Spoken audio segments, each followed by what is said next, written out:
9 days and yet another bombshell in the wake of FBI Director Comey's reopening of the Clinton investigation. Attorney General Loretta Lynch, caught off guard by the Bureau's decision, reportedly tried to quash Comey's letter to Congress.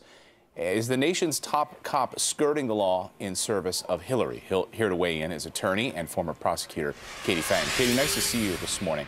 We have a report this morning from a DOJ official to the Washington Post saying this. I want to get your take on this. Director Comey understood our position.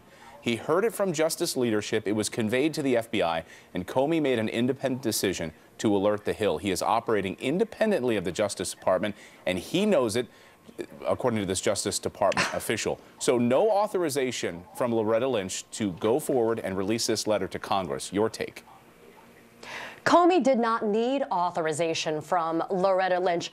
To be clear, Loretta Lynch created this Comey situation. Back on July 1st, 2016, she announced to the American public that she would defer to the recommendations from the FBI as it pertains to the Clinton investigation. She has effectively benched herself, taking herself out of the game, and put Comey as the quarterback of this process. If that is the case, then allow Comey to do what he's doing now, which is informing the American public that he has now reopened an investigation that he testified before Congress was closed. If that's the case, then let him do his job, and AG Loretta Lynch, get out of the way, because you're only creating more obstacles for the truth. Let him do his job, and yet we don't have a warrant yet.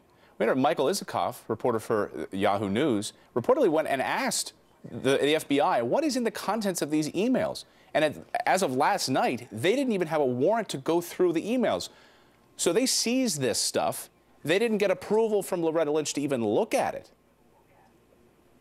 So in terms of the warrant, and that's a really important legal procedural point, Huma Abedin has testified already under oath that she's provided any and all devices that would have contained her emails that are relevant to the Clinton investigation to the FBI for the purposes of their investigation. There is no way that Huma Abedin will not provide continuing consent for purposes of waiver of a search warrant for the FBI to look at his emails. Think about the optics of this. If she objects, if she forces a warrant to be obtained in order to look at these emails that have been found on a shared laptop between her and her husband, Anthony Weiner, then she's going to show that everybody's claiming completely true that there's something to hide by Hillary Clinton.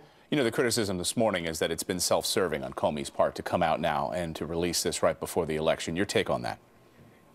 Well, listen, that is a criticism. What's he trying to do? Is he trying to save his, but think about this. There has to be something particularly compelling for him to be able to announce that he's doing this, that he's reopening an investigation 9 days, 10 days before the presidential elections. And it's important for the American public to basically have this information, but he has no obligation during an active criminal investigation to turn over the substance of what is being reviewed by the FBI at this time. How can Loretta Lynch continue on?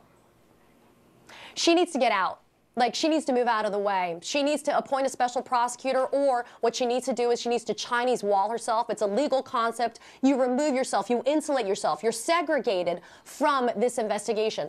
Her comments are not helpful. She claims that there's a tradition in DOJ. Well, why is tradition going to stand in the way of the truth? Tradition should not stand for political convenience, and that's exactly what she's doing to help the Clintons. Unbelievable. Katie Phang, thanks for joining us this morning. Great perspective. Thanks.